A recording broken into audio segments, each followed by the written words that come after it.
राजनीति में भी परिवारवाद ने देश के सामर्थ्य को सबसे सारा अन्याय किया है। परिवारवादी राजनीति परिवार की भलाई के लिए होती है, उसको देश की भलाई से कोई लेना देना नहीं होता है। नमस्कार, मैं रवीश कुमार। प्रधानमंत्री मोदी के परिवारवाद का विरोध पिट गया है। कर्नाटका में उन्हीं का यह भाषण अब उनका पीछा कर रहा है। केवल उन्हीं का नहीं, अदानी का भी एक जवाब फाइनेंशियल टाइम्स से पिट गया है। मगर वो बाघ अभी तक नहीं पिटा है जो बांदीपुर के जंगलों में प्रधानमंत्री को नहीं दिखा था। लोग पूछ रहे हैं कि वंदे भारत को हरी झंडी हर बार प्रधानमंत्री ही क्यों दिखाते हैं? रेल मंत्री कहां हैं? क्या रेल मंत्री झंडा भी नहीं हिला सकते? 300 करोड़ की रिश्वत का आरोप सत्यपाल मलिक ने राम माधव पर लगा दिया। अभी तक राम माधव की प्रेस कॉन्फ्रेंस नहीं हुई है, ना कोई बयान आया है। बीबीसी पर ईडी ने केस दर्ज कर दिया है। FEMA foreign exchange management act के तहत मामला दर्ज हुआ है। हिंदुस्तान टाइम्स ने लिखा है कि पिछले 2 सप्ताह के दौरान ईडी ने बीबीसी के कई एग्जीक्यूटिव को बुलाकर पूछताछ की है। उनके बयान भी लिए हैं। कंपनी से वित्तीय मामलों के दस्तावेज भी मांगे गए हैं। ऐसे में जो लोग अपनी खबरों के लिए अखबार और चैनल खोजा करते थे, वो अब यूट्यूबर को खोजने लगे हैं। मगर उनके लिए भी यह सवाल बड़ा नहीं है कि प्रेस कैसे काम करेगा। कर्नाटका में भ्रष्टाचार मुद्दा है, बीजेपी पर गंभीर आरोप लग रहे हैं, मगर ईडी की सक्रियता बीजेपी के नेताओं के यहां नहीं दिखती है। खबरों के मैनेजमेंट से देश का मैनेजमेंट चलता लग रहा है। बठिंडा मिलिट्री स्टेशन में गोली चलने से 5 जवान मर गए। रक्षा मामलों को कवर करने वाले पत्रकार ट्विटर पर संदेश जाहिर कर रहे हैं कि सूचनाएं खुलकर नहीं आ रही हैं। ट्रिब्यून ने लिखा है कि गोली चलाने वाला पकड़ा नहीं गया, पहचान भी नहीं हुई। ट्रिब्यून की इस लाइन पर गौर कीजिए। 9 अप्रैल को बैरक से बंदूकें चोरी हुई हैं और 12 अप्रैल को गोलियां चली हैं। पुलिस का बयान छपा है कि सिविलियन कपड़ों में 2 लोग थे जो भाग गए। कैंटोनमेंट एरिया में इतनी बड़ी घटना हो गई है। गोदी मीडिया शांत ही होगा, उसे शांत ही रहना है। हर घटना अनुत्तरित है, हर जवाब संदेहों से भरा है। महंगाई का हाल देखिए, 6% से घटकर 5.66% पर आई है। मगर इतने पर ही हर तरफ हेडलाइन है, जैसे बैंकों का ब्याज कम हो गया हो और आपकी ईएमआई सस्ती हो गई हो। रथिन रॉय प्रधानमंत्री मोदी के ही आर्थिक सलाहकारों की समिति के अंशकालिक सदस्य रहे थे। उन्होंने एक आंकड़ा ट्वीट किया है, अगर यह सही है तो भयानक है। 60% आबादी की प्रति व्यक्ति आय में गिरावट हुई है। मिडिल क्लास की आय में 10% की गिरावट आई है। लोअर मिडिल क्लास की प्रति व्यक्ति आय में 30% की गिरावट आई है। देश के जो सबसे गरीब लोग हैं उनकी आय में 50% की गिरावट आई है। आपकी कमाई घट रही है और गोदी मीडिया प्रोपेगेंडा रच रहा है कि भारत विश्व गुरु बन गया है। केवल जो सबसे अमीर तबका है, आबादी का 20%, उसी की प्रति व्यक्ति आय 40% बढ़ी है। अपर मिडिल क्लास की प्रति व्यक्ति आय 10% से कम ही बढ़ी है। बाकी की आबादी की आय घट गई है। हाउसिंग सोसाइटी सूचनाओं की हत्या के गढ़ बनते जा रहे हैं। कई हाउसिंग सोसाइटी का नाम व्हाट्सएप कॉलोनी रख देना चाहिए। यहां के व्हाट्सएप ग्रुप में ऐसी सूचनाओं को दबा दिया जाता है कि 2016 से 21 के बीच भारत की 70% आबादी की प्रति व्यक्ति आय नेगेटिव हो गई है। ऐसी खबरों को शेयर करने पर भी लोग ध्यान नहीं देते। किसी तबके की 50% आय कम हुई है तो किसी की 30%। जमीन पर कितनी भयावह स्थिति होगी। याद है आपको, हमने बताया था कि गिग वर्कर की आय 2019 की तुलना में घट गई है। मगर व्हाट्सएप ग्रुप में कभी मंदिर तो कभी धर्म के नाम पर इन बातों को ही झूठा करार दे दिया जाता है।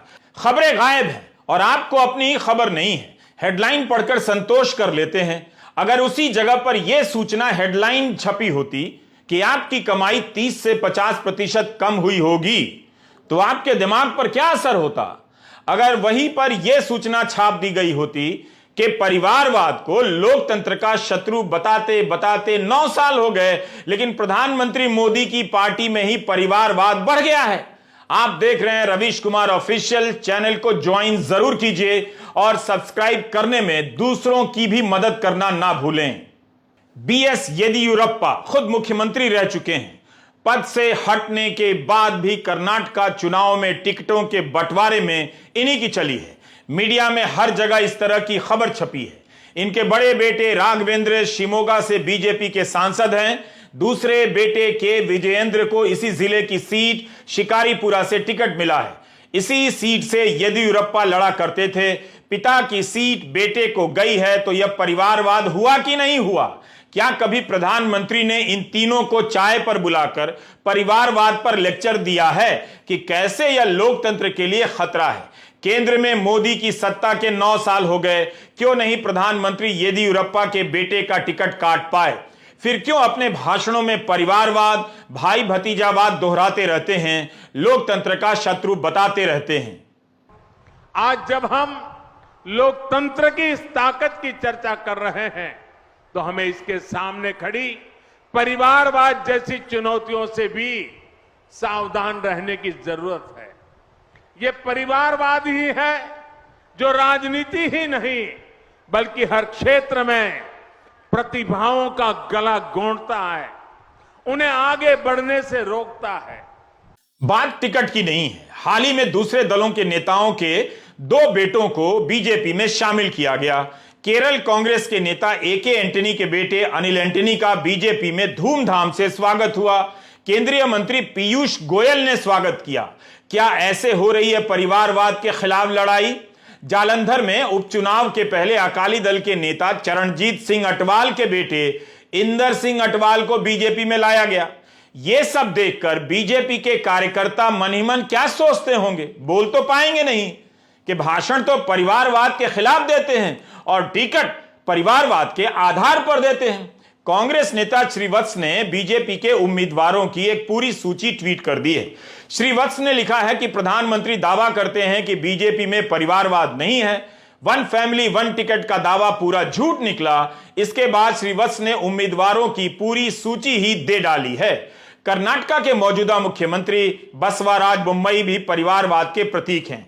उनके पिता SR बोम्मई कर्नाटक के पूर्व मुख्यमंत्री रहे हैं। पिता पुत्र मुख्यमंत्री और भाषण की परिवारवाद एक बीमारी है, तो क्यों नहीं दूर कर पाए प्रधानमंत्री? बेलगावी जिले का यह किस्सा देखकर आप चौंक जाएंगे।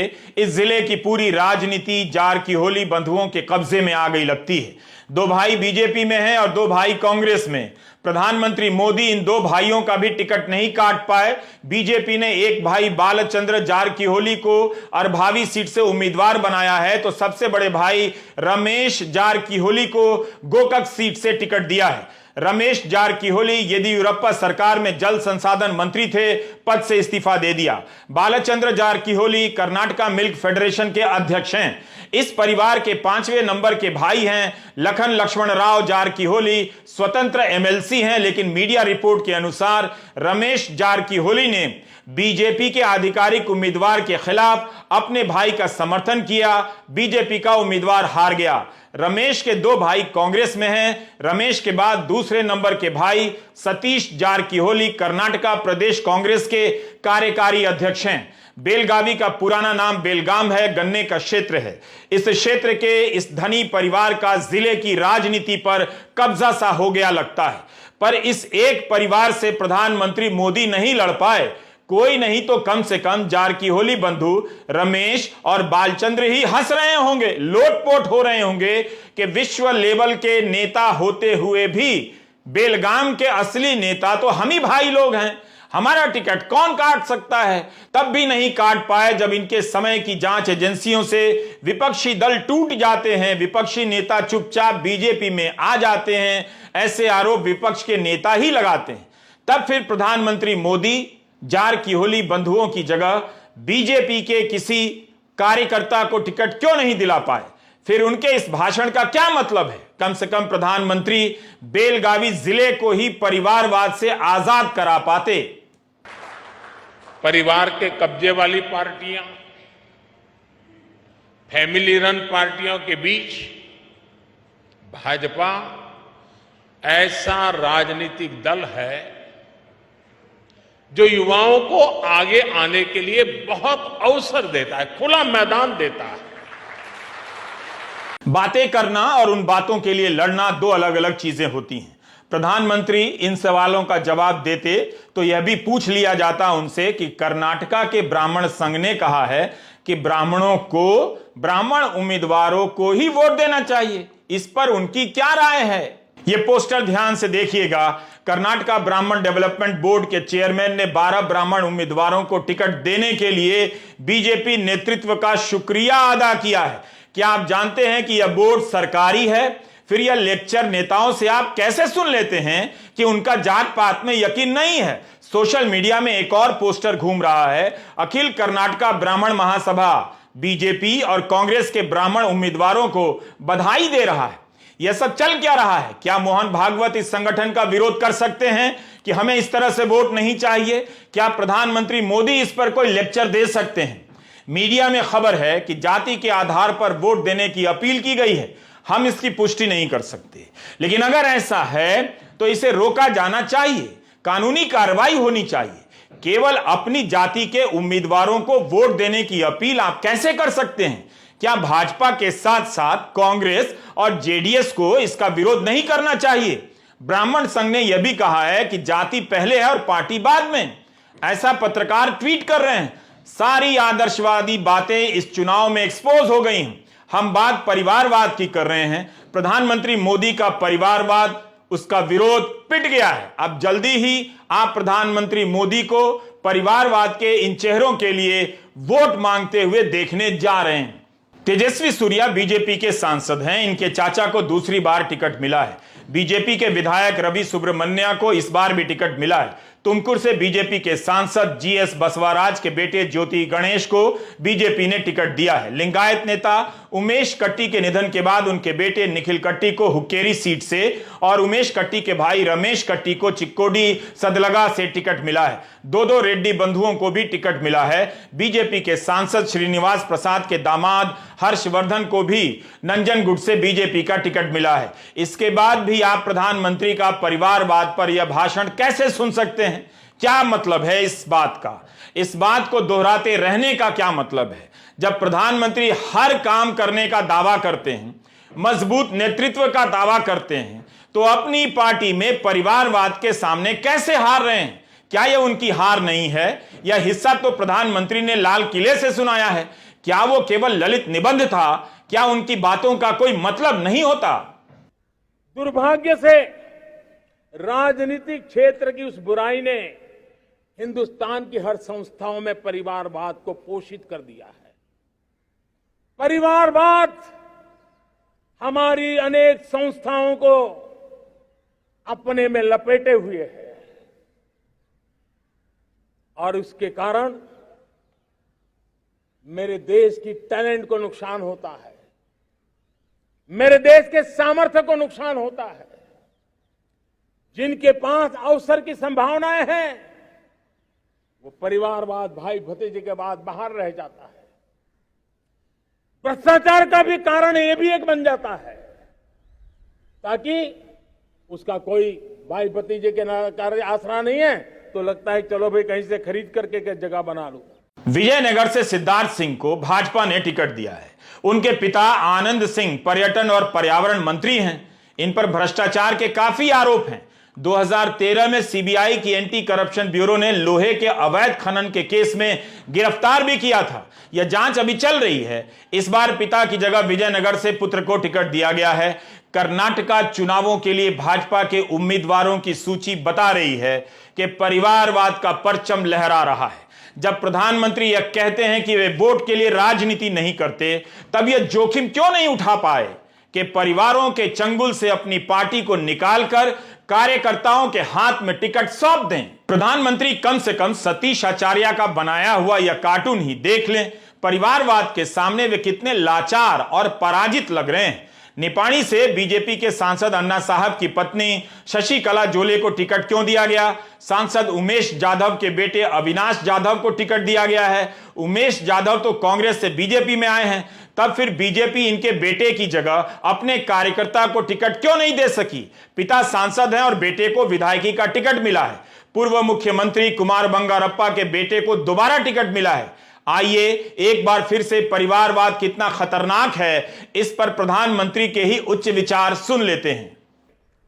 परिवारवाद ने देश के सामर्थ्य को सबसे सारा अन्याय किया है।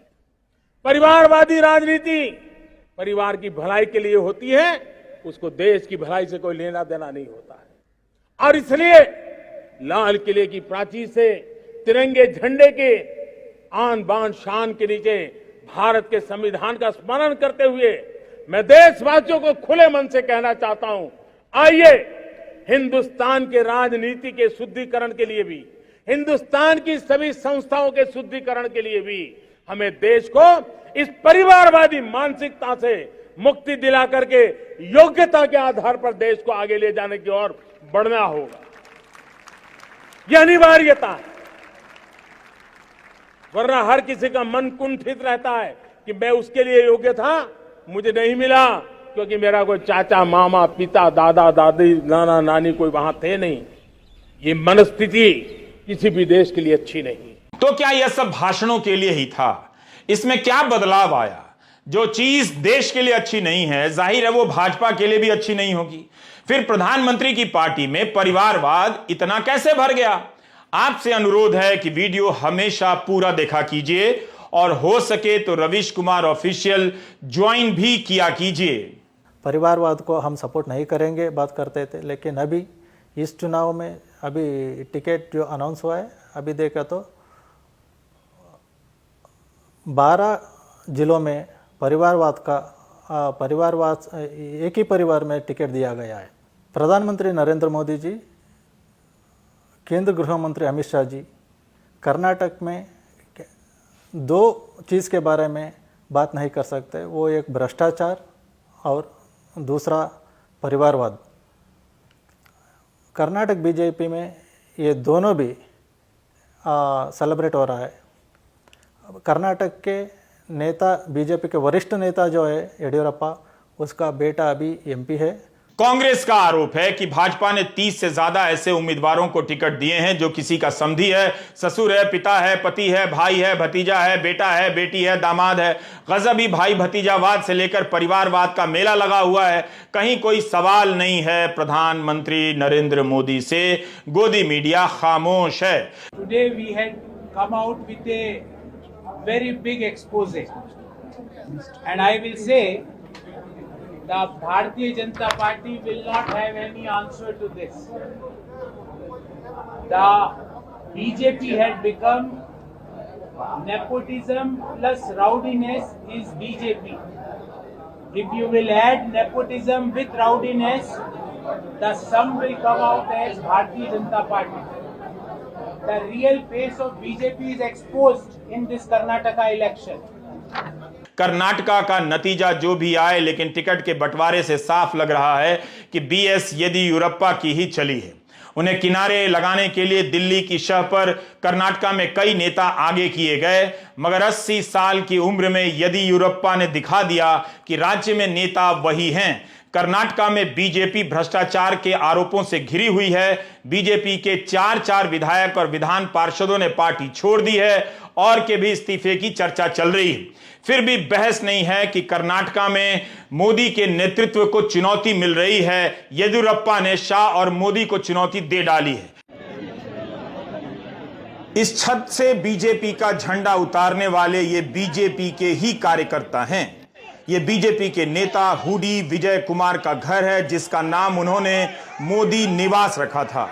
जब टिकट नहीं मिला तो उन्होंने मोदी का पोस्टर फाड़कर फेंकवा दिया। मेलूर के हुडी विजय कुमार टिकट के दावेदार थे। अब नहीं मिला है तो स्वतंत्र रूप से लड़ने का ऐलान कर दिया है। मोदी राज में इस बगावत को गोदी मीडिया क्या इस तरह दिखाएगा कि मोदी कमजोर हो रहे हैं? अगर येडियुरप्पा अभी 7-10 दिन के लिए साइलेंट होकर घर में बैठ गए तो कर्नाटक में बीजेपी 50 सीट जीतना भी बहुत मुश्किल होगा। पहले उनका मानना था कि बिना येडियुरप्पा के हम जीत लेंगे कर्नाटक में, ऐसे सोचते थे, लेकिन वो नहीं हो पाया।